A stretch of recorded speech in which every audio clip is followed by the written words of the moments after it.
ऐसे फोटो लगाओ कि जिसमें से कुछ आपको प्राप्ति हो, जिसमें से आपको पता चले कि मुझे मेरे जीवन के अंदर धर्म का आचरण करना चाहिए। ऐसे फोटो लगाओ। फिर बस fan, I am fan,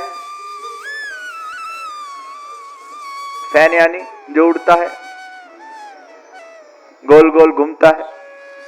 fan का अर्थ क्या होता है? जो गोल गोल घूमता है उसको फैन बोलते हैं। तो जो व्यक्ति केवल दीवाना होकर किसी के पीछे गोल गोल घूमता है उसको क्या बोलते हैं? फैन बोलते हैं। मैं इसका फैन हूं। और आपको पता है ये फैन के, ये बात निकली इसलिए कहता हूं, ये फैन की डेफिनेशन क्या है पता है? ये इनके अंदर एक ऐसी होप होती है।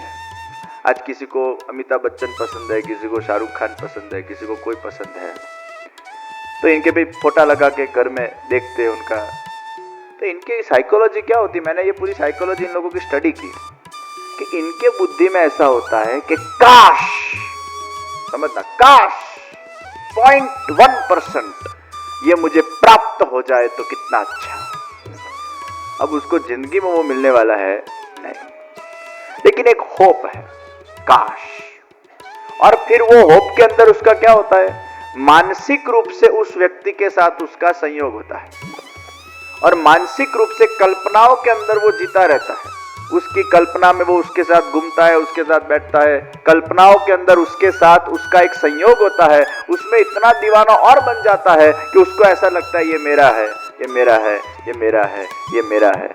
लटका देता है उसका फोटा घर में, देखा करता है। ये दीवानगी। प्रियजनों, हमारे घर में ऐसे चित्र होने चाहिए जो हमें इंस्पिरेशन दे। इसलिए कहा गया भगवान के चित्र घर में लगाओ, तीर्थों के चित्र लगाओ, सदगुरु के चित्र लगाओ। जते आते हमें पता चले हमारा ध्येय क्या है, लक्ष्य क्या है, हमें याद आना चाहिए। हम जमाने से नहीं, जमाना हमसे है। कंठी पहनने में शर्म नहीं आनी चाहिए, तिलक लगाने में शर्म नहीं आनी चाहिए। दुनिया को जो सोचना हो सोचे, आप कोई गलत काम तो नहीं करते हो। गलत काम करते पहले 10 बार हमें अपने आप से कहना चाहिए ये बुरा लगेगा मेरा, लेकिन अच्छा काम करने वक्त कोई शर्म। मैं कॉलेज जाता था, एमएस यूनिवर्सिटी में, मैं धोती बंडी में जाता था, ये कपड़े में कॉलेज में, मुझे कोई शर्म नहीं आती तो मैं गलत काम थोड़ा कर रहा था। फिर लोग देखते थे, देखने दो, मैं मेरी मस्ती में चलता था। हाथी अपनी मस्ती में चलता है, उसको किसकी परवाह होती है। मैं 8-10 साल पहले वहां गया, 10 साल पहले डिज्नी वर्ल्ड गया था, फिर डिज्नीलैंड गया था, यूनिवर्सल स्टूडियोज गया था लॉस एंजलिस में, फ्लोरिडा में, फिर यहाँ मैडम तुषार गया था यूके में। अब तो मुझे इंटरेस्ट ही नहीं रहा जाने का। 8-10 साल पहले वो सब मुझे फोर्स करके ले गए थे। धोती बंडी में गया था, और मैं धोती बंडी में रोलर कोस्टर में बैठा हुआ हूं, यही कपड़े में। मैंने मेरा पोशाक नहीं छोड़ा। फिर मैं जाता था तो फिर वो धोड़िए लोग थे,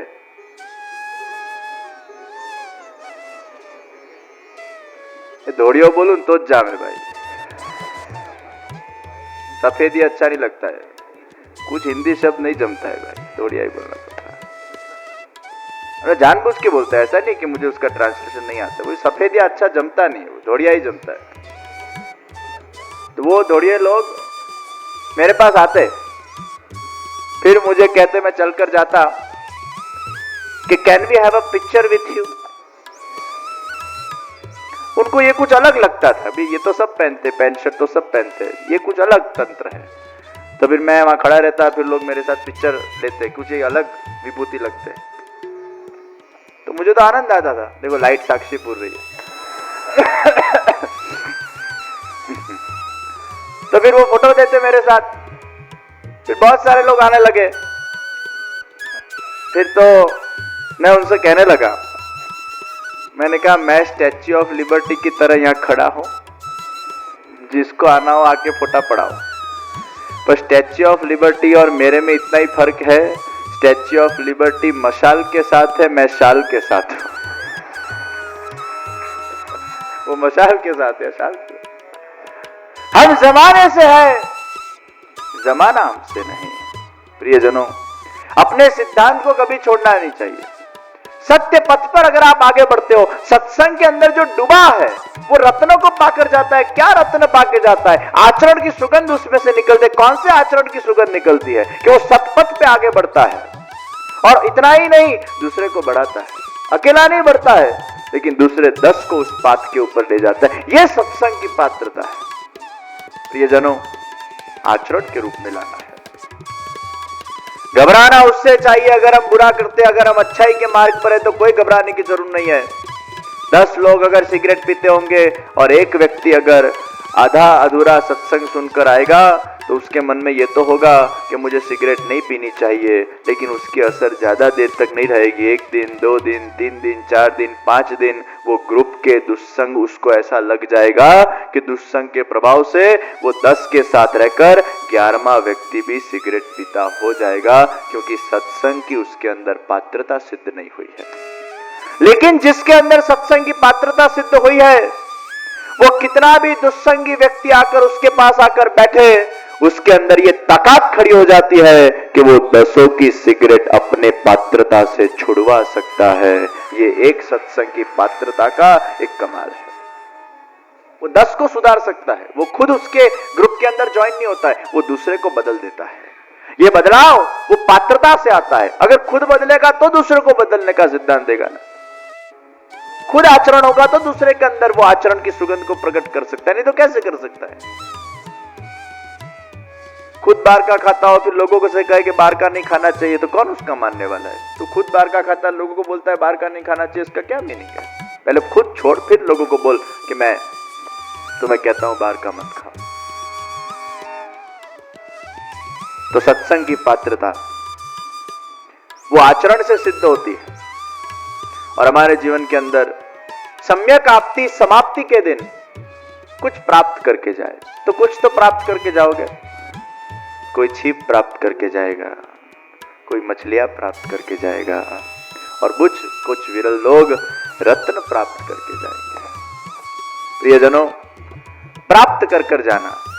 और आप अगर नहीं भी करके जाओगे तो जैसे बालक के सबकॉन्शियस पर प्रभाव पड़ा, वैसे आपके सबकॉन्शियस पर भी कुछ प्रभाव पड़ेगा। कुछ अच्छी ऑरा लेकर जाओगे, कुछ अच्छी विचारधारा लेकर जाओगे। 3 घंटे की पिक्चर देखते हैं तो भी एक वातावरण हमारा मन का बदल जाता है। तो 7 दिन आज 21 घंटे या 25 घंटे आपने एक कथा का श्रवण किया, तो आपका वातावरण क्यों नहीं बदलेगा? और इसलिए मैं हर बार कहता हूं, नियम लेकर जाना चाहिए। आज आप सब लोग नियम पत्र लाए हो ना?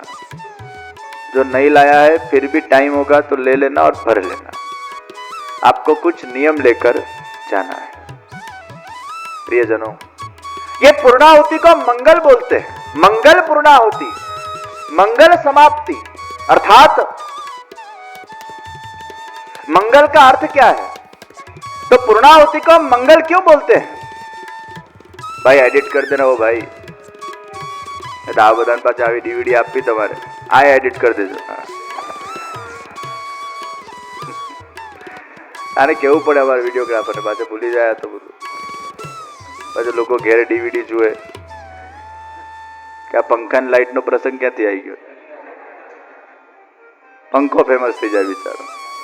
वैसे फैन की चर्चा कर रहे थे तो फैन को ठीक करने के लिए आ गया। तो पूर्णाहुति को मंगल क्यों कहते हैं? मंगल शब्द मगी गतौ धातु से बना हुआ है। मंगल के अंदर गतिशीलता है, अर्थात आपके जीवन के अंदर अच्छे मार्ग के ऊपर आपकी गति आगे बढ़े, आपका प्रोग्रेस हो, उसका नाम मंगल। और मनोविज्ञान ने और हमारे पाश्चात्य चिंतकों ने भी यही डेफिनेशन दी हैप्पीनेस की।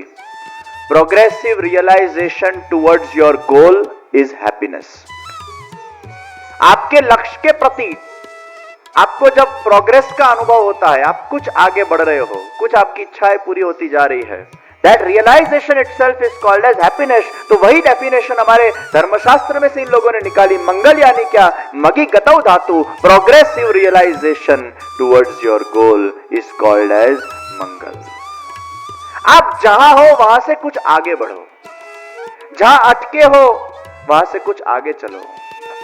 जो आपके जीवन के अंदर विघ्न आया है वो विघ्न को पार करो, हर्डल को पार करो और एक एक मुकाम को प्राप्त करते जाओ। इसका नाम मंगल है। जहां हो वहां से कुछ आगे बढ़ो। तो पूर्णाहुति को मंगल क्यों कहा गया? कि यहां से सत्संग को श्रवण कर कर एक नव जीवन की आप शुरुआत करो। आप जहां हो वहां से कुछ आगे बढ़ो, कुछ नए विचार लेकर यहां से जाओ। आपके जीवन को एक गति प्रदान हो, एक उत्साह प्रदान हो।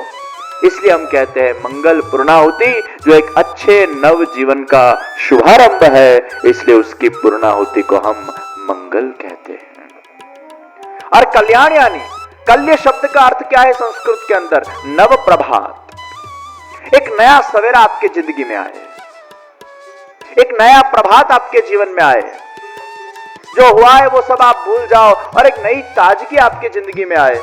कंप्यूटर के अंदर जितनी फाइल करप्ट होके पड़ी हुई थी, वायरस आया हुआ था, वो सब निकल जाए, फॉर्मेट हो जाए कंप्यूटर पूरा, और सब फाइल्स में से आपकी निवृत्ति हो जाए और वापिस आप नए जैसे हो जाओ। कंप्यूटर को जो फॉर्मेट कर देने में आता है तो वापिस आप नए जैसे हो जाते हो।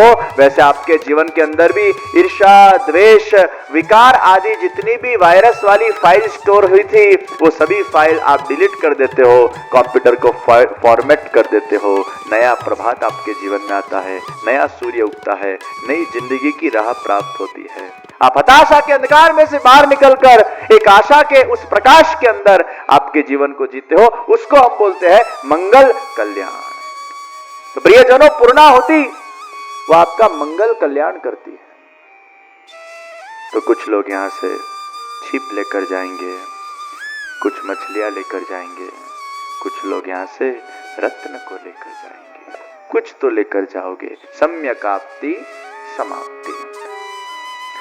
7 दिन का समय तो पूरा हो रहा है, 5:15 बज गया है। एक न एक दिन प्रियजनों हमारे जीवन के समय का भी समाप्तिकरण हो जाएगा। आज नहीं तो कल सबको जाना तो है ही। जिसका जन्म हमें हंसाता है, एक न एक दिन उसका ही मृत्यु हमें रुलाता है। और ये बहुत बड़ी संसार की एक कटु हकीकत है कि जो जन्म लेता है वो आज नहीं तो कल मरता है। उसकी पूर्णाहुति होने ही वाली है, लेकिन उसके जीवन की पूर्णाहुति मंगल कब होगी? जब उसके जीवन के अंदर इस जीवन में से कुछ उसने प्राप्त किया होगा, कुछ अपने आत्मा के लिए लेकर गया होगा, केवल यहाँ छोड़ने के लिए वो गया होगा, तो उसके जीवन की पूर्णाहुति को मंगल नहीं कहेंगे। खाटला ऊपर पड़ो पड़ो पिज्जा बर्गर जने याद आवता होय, एना जीवननी पूर्णाहुतिने मंगल क्यांथी कहेवाय भाई? आ तो अमंगल पूर्णाहुति छे। वहां खाटले पर बैठे बैठे तो व्यक्ति को बस भगवान दिखने चाहिए, डिटैचमेंट हो जाना चाहिए संसार में से। प्रियजनों, ये समय हमारा कब समाप्त हो जाएगा कोई गारंटी के साथ कह नहीं सकता। ये तो भगवान की बहुत बड़ी कृपा है। मैं आपको सच बोलूं कि हमें पता नहीं है कि हम गए जन्म में कौन थे, हमें पता नहीं है हम कितना जीने वाले हैं। नहीं तो आप सोचो जरा, ये सब हमें अगर भगवान हिस्ट्री के साथ बेचते कि आप कुत्ते थे, कॉकरोच थे, चापकी थे, गाय थे, घोड़े थे, गधे थे, हम तो सब कुछ बनकर आए हैं भाई। 84 लाख योनियों में से हम पसार होकर इस मनुष्य देह को हमने प्राप्त किया। ये सब कुछ हमें अगर इतिहास खुल जाए तो गए जन्म में अगर किसी ने हमें, हम कुत्ते होते और लात मारी होती, तो इस जन्म में उसका रिवेंज लेके उसको लात मार के 10 साल पहले, 5 साल पहले, 1 साल पहले की घटना हम भूल नहीं पाते, तो इतने हिस्ट्रियों की घटना अगर हमें याद आ जाए, हम जी ना पाए। भगवान कहते तुझे मैं अच्छा नव प्रभात देता हूं, मंगल जीवन देता हूं, मंगल को प्राप्त करने के लिए डिलीट करके बेचता हूं। और तुझे उत्साह है, इसलिए मैं तुझे उम्र नहीं बोलता हूं कितना जीने वाला है। प्रियजनों, जरा सोचो कि जन्मने के साथ ऐसी कोई व्यवस्था भगवान ने रखी होती कि माथे पे लिखा होता आंकड़ा, इतने साल जीने वाला है, 20, 25, 30, 35, 50। फिर मम्मी वो बच्चे से कहेगी, बड़ा होगा बच्चा, बेटा इतने ही साल है तेरे पास।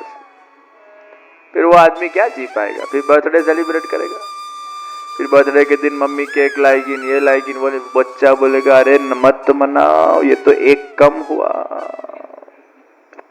मेरा समय कम हो रहा है। लेकिन ये हकीकत है, हम जन्मदिन को मनाते लेकिन एक एक कम होता है। हम मनाते जन्मदिन क्यों? ये तो बोलने का होता है, कौन 1000 साल जीता है, पर एक होप है कि तुम जियो हजारों साल, युग युग राज करो श्री गोवल्लभ, युग युग तक तुम। पर भावना अच्छी है भाई, हमें तो अच्छी भावना रखनी पड़ती है, ऐसा किसी को थोड़ा बोलते तुम जियो 25 साल। और हम भी जानते हैं सब बोलने की बात होती है, आनंद करने की बात होती है, पर फैक्ट अगर देखा जाए तो कोई 1000 साल जीता नहीं, भावना है उसकी भी, तुम जियो हजारों साल, ऐसा भी हम बोल सकते हैं। अब हमारे कोई भी अगर व्यक्ति मर जाता है तो सब गोलोकवासी, स्वर्गवासी, कोई नरकस्त पिचाती तो लगता नहीं है। पर ऐसा भी नहीं कि सब लोग गोलोक में ही जाते, तो गोलोक में गिरती कितनी हो जाए, स्वर्ग में गिरती कितनी हो जाए, किसी को तो इधर उधर जाना पड़ेगा, लेकिन लिखेगा कौन ऐसा? लेकिन हम लोग सब ऐसा ही। जीवन के अंदर प्रियजनों, कुछ बातें केवल कहने की होती है, लेकिन सत्य हकीकत वो दब जाती है नीचे। सूरज के सामने बादल आ जाते हैं और सूरज दब जाता है। सत्य यह है कि आज नहीं तो कल व्यक्ति के समय की बहुत जल्द पूर्णाहुति हो जाती है। फिर कोई जन्मदिन कहाँ मनाएगा भाई? एक एक घटा भाई है, तो हम एक एक दिन मरते जाते हैं, एक एक दिन हम घटते जाते हैं, एक एक दिन हमारा समय क्षीण होता जाता है और हमारे एक दिन समय की पूर्णाहुति हो जाती है। ये तो हमें पता नहीं है कितना हम जीने वाले हैं। प्रियजनों, ये सांसों का कोई भरोसा है क्या? कब रुक जाए?